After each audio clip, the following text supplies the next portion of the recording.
Berhubungan dengan tema neraka, ada satu kebiasaan yang bisa menjerumuskan saya pribadi ke neraka karena ketidaktahuan dan tidak cukup ilmu saya. Bagaimana melakukan sesuai sunnah? Karena saya takut asal ikut-ikutan. Kebiasaan tersebut adalah tahlilan atau ngelayat. Tolong jelaskan sedetail-detailnya Ustaz. Berdasarkan pengalaman Ustaz Khalid pribadi, gimana sikap kita yang benar jika mendatangi acara seperti ini dan sikap kita bila mengadakan acara itu? Dan bagaimana menolak orang yang akan melakukan pengajian buat si mayit? Ini sesuai dengan tema nggak nih? Nah, kok bagaimana lolos sortiran? Dari kiri? Dari sini kok. Membela diri Marwan ini. Ada malaikat yang catat.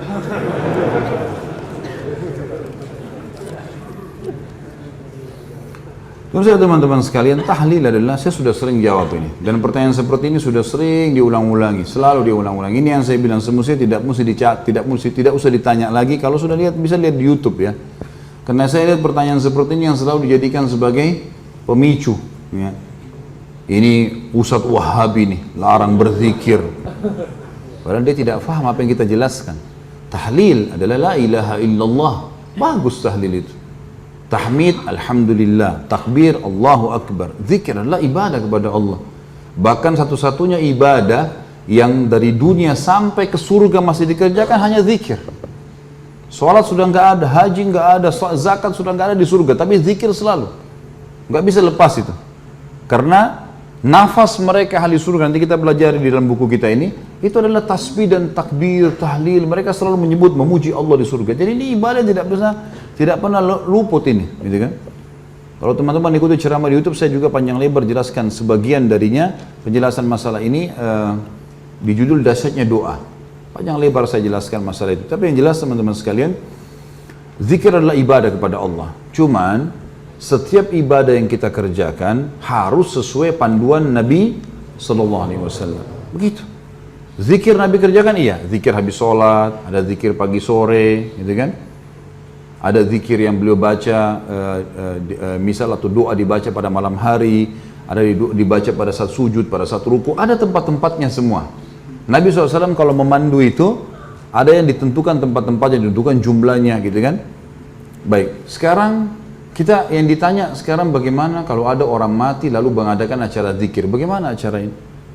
Baik, tanya sekarang, apakah Nabi SAW kalau ada orang mati berzikir di situ? Ada nggak riwayat yang menyebutkan? Satu saja riwayat, Nabi SAW pernah ada sahabat Nabi datang, orang mati, panggil, ayo sini duduk berzikir, lalu suruh membaca semua zikir. Belum ada satu riwayat pun masalah itu. Jadi kalau kita menjelaskan ini, bukan, oh ini Ustadz larang zikir, salah ini. Jangan begitu pemahamannya. Kita sedang memandu, meletakkan sesuatu pada tempatnya. Batu bata itu kalau ditaruh pada tempatnya, nanti tembok ini bisa rapi begini, ini karena batu batanya rapi.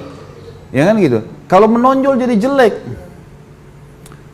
Kalau kita sedang bertakziah, kita fahami dulu pertama sekali definisi takziah. Meringankan beban keluarga mayit. Bukan untuk mayit. Makanya Nabi SAW kalau takziah ada orang mati disuruh bawa makanan. Hai ahli Madinah, bawakan makanan keluarganya Ja'far. Waktu Ja'far mati syahid di perang Mu'tah. Karena mereka tertimpa apa yang tidak menimpa kalian. Hibur mereka, doain, begitu. Nabi SAW datang juga selama 3 hari. Tapi gak pernah Nabi duduk zikir sama mereka, gak pernah sama sekali. Jadi jangan, oh ini berarti larang zikir, bukan.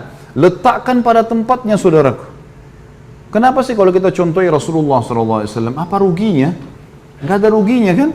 Sesuai dengan beliau, jadi mudah, jadi simple gitu. Saya pernah jelaskan ini, tapi sekarang saya reviewkan, saya pernah mengalami ada mertua saya meninggal di Jawa Tengah, di Jawa Timur. Kemudian pada saat meninggal di rumah sakit, alhamdulillah kebetulan saya pas ada. Kemudian saya panggil adik ipar saya untuk ngurus sama-sama jenazah. Dibawa ke kampungnya di pedalaman di Jawa Timur. Saya pergi ke sana. Kemudian diuruslah jenazahnya, saya panggil adik ipar saya ajarin caranya ini begini, cara mandikannya segala macam, bersihkan kotorannya. Udah selesai semuanya perawatannya, lalu kemudian kami taruh jenazahnya, insya Allah sebentar lagi kita akan bawa ke masjid nih. Udah. Ada orang-orang datang semua, kemudian kita bawa ke masjid. Habis sholat di masjid, rupanya ada tradisi-tradisi yang ada. Biasanya orang berdiri dulu, ngomong dulu segala macam, disuruh saksikan ini orang mati begini, isyhadu dan seterusnya, khair semuanya gitu. Baiklah, ini waktu orang mertua saya meninggal tidak pernah kita buat gitu. Habis dia disolati, sudah jemaah sekalian sudah disolati, kita bawa ke masjid. Nabi SAW dalam riwayat dikatakan solati sahabat langsung sahabat berlumba-lumba memikul jenazah itu segera. Lalu kata Nabi SAW, kalau di punggung kalian orang saleh, maka dia si jenazah itu ruhnya akan berkata, sungguh gembira, kalian akan membawa dia ke suatu tempat yang senang, menyenangkan. Lalu kalau dia orang buruk, maka itu seburuk-buruk yang ada di pundak kalian, karena dia akan berkata, kemana kalian akan membawanya, sungguh celakalah dia. Begitu seterusnya, sampai dibawa ke kuburan.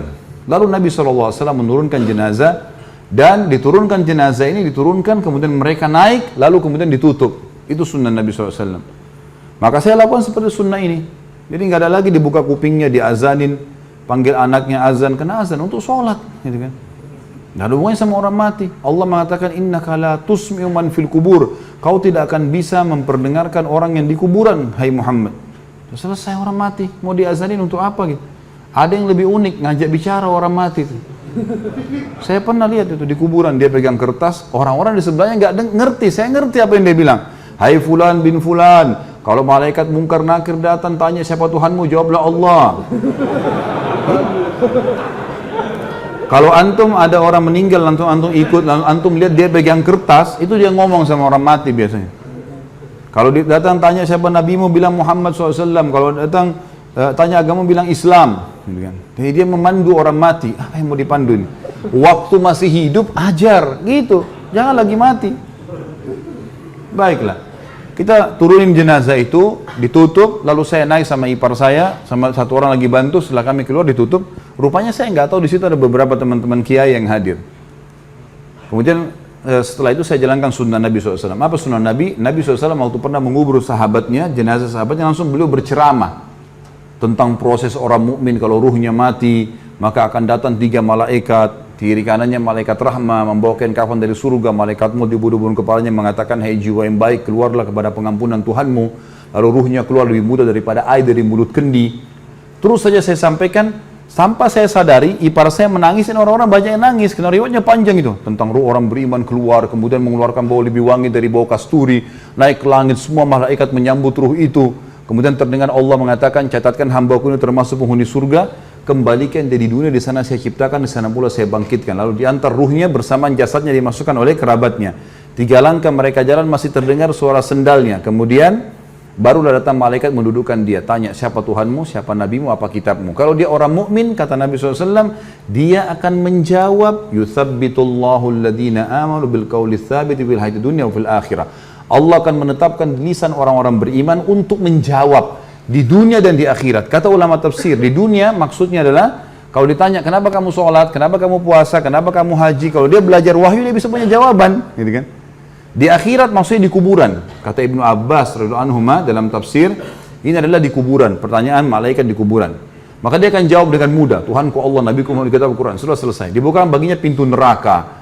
Dilihat neraka, dia ketakutan. Lalu kata malaikat, lihat dari apa Allah selamatkan dirimu. Ditutup, dibuka pintu surga, dayang-dayang, permadani, kelebihan segala macam. Lalu kemudian malaikat berkata, ini tempat kau sekarang. Maka dia pun mengatakan, ya Allah cepatkan waktu karena aku ingin masuk ke dalam surgaku.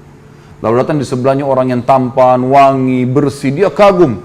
Dia bilang, siapa kamu ini? Sungguh sempurna ciptaan Allah pada dirimu. Dia mengatakan, saya amal soleh yang akan menemani kau sampai hari kiamat. Jadi ibadahnya, sholatnya, semua ini akan menemani dia.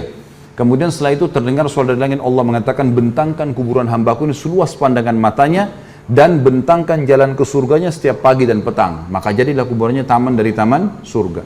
Sebaliknya kalau dia orang kafir atau orang fasik, akan datang 3 malaikat, 2 malaikat penyiksa kiri kanannya membawakan kafan dari neraka, 1 malaikat mau dibunuh-bunuh kepalanya mengatakan, hai jiwa yang busuk, keluarlah kepada murka Tuhanmu. Lalu berserakan di tubuhnya, lalu malaikat menarik dengan keras secara paksa, seperti ibaratnya bulu domba yang dibasahkan lalu dililitkan di pohon berduri dan ditarik dengan keras sehingga berantakan bulu domba itu. Belum sesaat keluar ditangkap malaikat azab, dipakai kain kafan dari neraka lalu dibawa ke atas. Belum tiba di langit pertama, semua malaikat menolak karena mengeluarkan bau lebih busuk dari bau bangkai. Wa na'udzubillah. Lalu terdengar suara dari langit, Allah mengatakan, catatkan hambaku ini termasuk penghuni neraka, kembalikan di dunia, karena di sana saya ciptakan, di sana saya akan bangkitkan. Lalu diantarlah bersama dengan jenazahnya diantar oleh kerabatnya, 3 langkah dia masih dengar, setelah itu telapak kaki mereka, setelah itu malaikat lain datang di kuburan mengatakan, mendudukan dia, tanya, siapa nabimu, siapa Tuhanmu, siapa nabimu, apa kitabmu? Dia tidak bisa jawab. Dia hanya mengatakan, atau apa ya gitu. Saya cuma ikut-ikut dulu orang bilang gitu. Walaupun dia orang muslim tapi banyak dosanya, tidak sempat tobat begitu. Lalu dibukakan baginya pintu surga, dia kagum tercium bau yang wangi. Lalu malaikat bilang, lihat dari apa kamu haramkan dirimu. Kamu bisa di sini, tinggal sholat, tinggal puasa, tinggal patuh, selesai, gitu kan? Masuk sini, tapi ditutup sekarang. Ini tempat kau sekarang, neraka dibuka dengan siksaannya segala macam. Maka dia berdoa mengatakan, ya Allah jangan kau cepatkan waktu karena aku tidak ingin masuk ke dalam nerakaku. Lalu datang di sebelahnya orang yang buruk tampangnya, baunya busuk, menakutkan. Dia bilang, pergi kamu. Siapa kamu ini? Sungguh buruk ciptaan Allah pada dirimu. Maka dia mengatakan, saya amal buruknya akan menemani kau sampai hari kiamat. Kemudian datanglah malaikat yang tidak punya pendengaran dan penglihatan. Ini Allahu alam, Allah lebih tahu maknanya, tapi kita imani, gitu kan? Membawa sebuah besi yang kalau seluruh jin dan manusia bersatu untuk membalikkan, mereka tidak akan mampu. Yang akan dihantamkan ke kepala jenazah ini, kemudian dia hancur, lalu diutuhkan kembali, begitu terus sampai hari kiamat. Itu keadaannya. Maka riwayat ini saya sampaikan teman-teman sekalian, pada saat itu ternyata ada yang sempat menangis. Ya. Setelah itu kami pulang, dan saya bilang sebelum pulang, bapak-bapak sekalian, kami membuka rumah orang tua kami untuk takziah selama 3 hari. Sunnah Nabi SAW takziah itu adalah begini, datang, doakan, sabarkan kami, dan lagi berminat membawa makanan silakan. Kami tidak siapkan makanan dan minuman, karena sunnah Nabi SAW gitu. Alhamdulillah 3 hari itu nggak ada acara apa-apa, nggak ada ribut-ribut, nggak ada. Semua orang datang, doakan kita, pergi, bawa makanan, pergi. Hanya banyak orang yang datang waktu itu. Tokoh-tokoh masyarakat datang terus ngobrol sama saya, banyak yang bertanya masalah hukum. Sebelum saya pulang ke Surabaya, kemudian balik ke Jakarta waktu itu, ada beberapa tetangga, keluarga mertua saya mengatakan, kami selama ini hadapi kematian belum pernah seperti ini.